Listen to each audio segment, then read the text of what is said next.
السلام علیکم ورحمۃ اللہ وبرکاتہ۔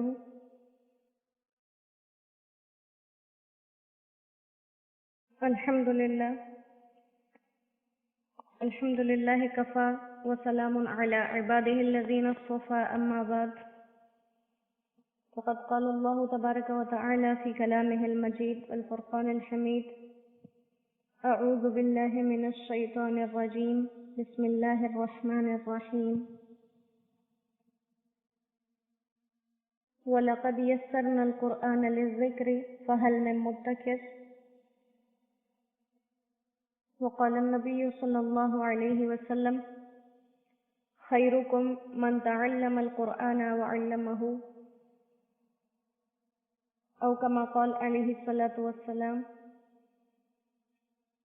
اللهم صل على محمد وعلى آل محمد كما صليت على إبراهيم وعلى آل إبراهيم إنك حميد مجيد اللهم بارك على محمد وعلى آل محمد كما باركت على إبراهيم وعلى آل إبراهيم إنك حميد مجيد اللهم صل وسلم على سيدنا ومولانا محمد كلما ذكره الذاكرون وصل وسلم على سيدنا ومولانا محمد كلما غفل عن ذكره الغافلون ربي يسر ولا تعسر وتمم بالخير وبك نستعين وبك نستغيث رب اشرح لي صدري ويسر لي أمري واحلل عقدة من لساني يفقه قولي ربي زدني علما ربي زدني علما ربي زدني علما۔ الحمدللہ اللہ کے فضل اور کرم کے ساتھ ایک نئے دن میں اس کے کلام کے ساتھ بیٹھنے کی توفیق حاصل ہوئی ہے، اور بلا شبہ یہ اللہ کی محبت اور اللہ کی توفیق سے ہی ہے۔ اور ہر نبی نے اپنے اس عجز کو اللہ کے سامنے ظاہر بھی کیا ہے کہ اے اللہ، آپ کی مرضی کے بغیر، آپ کی توفیق اور طاقت کے بغیر ہم کچھ نہیں ہیں۔ اور اللہ سبحانہ و تعالیٰ کو تمام عادتوں میں، تمام اطوار میں عاجزی سے بڑا کوئی صفت پسند نہیں ہے۔ ایک انسان اپنے آپ کو اللہ کے سامنے عاجز ظاہر کرے، اللہ کو انسان کی یہ صفت سب سے زیادہ عزیز ہے۔ آج جمعۃ المبارک کا دن ہے، اور احادیث مبارکہ کے مطابق اسے تمام دنوں کا سردار کہا گیا ہے۔ اور حدیث پاک میں آتا ہے کہ جمعہ کے دن ایک گھڑی ایسی ہوتی ہے جو خاص قبولیت کی گھڑی ہوتی ہے، اور اس وقت میں مانگی جانے والی دعا کبھی رد نہیں ہوتی۔ تو اب یوں ہی حدیث میں صرف اتنا بتایا گیا ہے کہ وہ ایک گھڑی ہے۔ اب یہ کون سی گھڑی ہے، کب ہے، کس وقت میں ہے، اس کو مبہم چھوڑ دیا گیا، اور وجہ وہی ہے جیسے بار بار یہ بات کی جاتی ہے کہ قرآن پاک میں یا حدیث میں اگر کسی فضیلت والی چیز کو مبہم چھوڑ دیا گیا تو وجہ یہ ہے کہ اس سارے وقت میں لوگ اس کو تلاش کریں۔ جیسے جمعہ کا دن ہے، فجر طلوع ہوئی اس وقت سے لے کے اسلامی دن جو ہوتا ہے وہ مغرب تک قائم رہتا ہے، تو اس سارے دن میں انسان مسلسل دعاؤں میں، استغفار میں، اللہ سے مانگنے میں لگا رہے کہ کیا پتہ وہ گھڑی کون سی ہو اور اس میں انسان وہ دعا مانگ لے جس سے اس کی آخرت بھی بن جائے اور اس کی دنیا بھی بن جائے۔ اور جب بھی دعا مانگے تو اس میں انسان کنجوسی نہ کرے۔ ہم دعائیں مانگتے ہیں، چھوٹی چھوٹی دعائیں مانگتے ہیں کہ اللہ ہمارے پاس کاروبار نہیں، اللہ ہمارے پاس گھر نہیں، یہ چھوٹی چیزیں ہیں۔ اللہ بہت بڑے ہیں، ان سے بڑی بڑی چیزیں مانگنی چاہیے۔ اللہ سے اللہ کی ذات کو مانگنا چاہیے، اللہ سے ان صفات کو مانگنا چاہیے جن صفات کے لوگوں کو اللہ پسند کرتے ہیں۔ اللہ سے اس کی محبت اور اس کے پیارے حبیب کی محبت مانگنی چاہیے۔ تو اللہ بہت بڑے ہیں، ان سے بڑی چیزیں مانگنی چاہیے۔ یہ چھوٹی چیزیں ان بڑی چیزوں کے تو فعل خود بخود انسان کو مل جاتی ہیں۔ اسی طرح جمعہ کے دن بہت سے اعمال ہیں جو خصوصاً کرنے چاہیے، दुरूद शरीफ की कसरत होनी चाहिए, बहुत कसरत से पढ़ना चाहिए। तौबा और इस्तिग़फ़ार के लिए इस्तिग़फ़ार कसरत से करनी चाहिए। अल्लाह की हम्द व सना बयान करनी चाहिए। और सूरह कहफ हो सके तो लाज़मी पढ़ें, सूरह कहफ लाज़मी पढ़ें, क्योंकि ये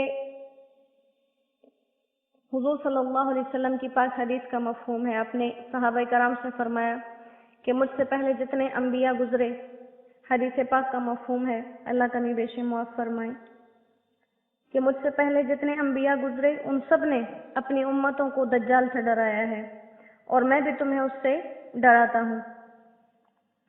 अगर मैं जिंदा रहा तो मैं खुद तुम सबको उसके फितनों से बचा लूँगा, और अगर नहीं तो मैं तुम्हें उसकी निशानियां बता देता हूँ जिससे हर मोमिन उसको पहचान लेगा।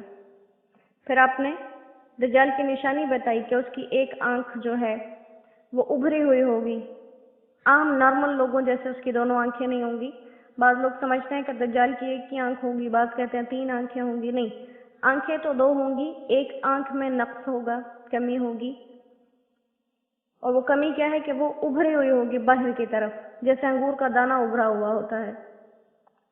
दूसरा आपने फरमाया कि जब वो खड़ा होगा तो उसकी दोनों टांगों का दरमियानी जो फासला है वो आम इंसानों जैसा नहीं होगा, उसकी दोनों टांगों का दरमियानी फासला आम लोगों के दरमियानी फासले से ज्यादा होगा।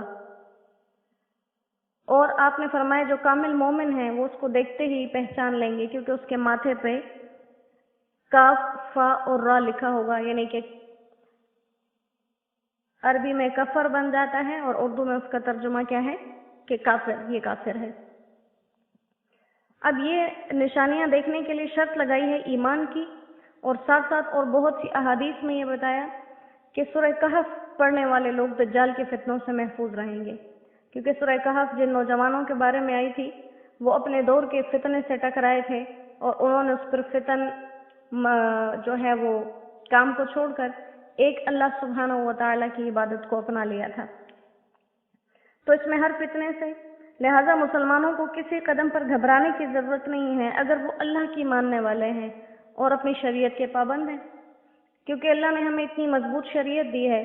जब हम इसको मजबूती से थाम लेंगे तो अस्हाबे बदर जैसा मामला हो जाएगा, 313 हजारों पर भारी होंगे। और ये फितने सिर्फ सामने इंसानी सूरत में नहीं होते, ये फितने हर सूरत में मुसलमानों पर आते हैं। और अल्लाह सुब्हानहू व तआला ने मुसलमानों के लिए इन तमाम फितनों से बचने के लिए बहुत सी चीजें बनाई, और सबसे बड़ी चीज जो बनाई है वो कुरान पाक है। आपने एक हदीस पाक का मफहूम है कि कुरान पढ़ने वाले ऐसे हैं जैसे कि दुश्मन के मुकाबले में आकर किसी मजबूत किले में इंसान बंद हो जाए। और इसी के साथ साथ आज जो हम सूरत इंशाअल्लाह पढ़ रहे हैं, सूरतुल क़ारिआ, क़यामत के मज़ामीन के बारे में है। और क़यामत भी हदीस मुबारका के मुताबिक क़यामत भी जब आएगी तो वो दिन जुम्मे का होगा। तो ये अल्लाह सुब्हानहू व तआला ने खुद अपनी रहम करम से ऐसी तरतीब बना दी है कि ये सूरत मुबारका जुम्मा के दिन आई है। तो इंशाअल्लाह इसको पढ़ें, और इसको पढ़ते हुए हम इतनी दुख और तकलीफ से इसको सुने कि इस क़यामत की शिद्दत को हम वाकई महसूस करें, ये हमारे साथ होने वाला है।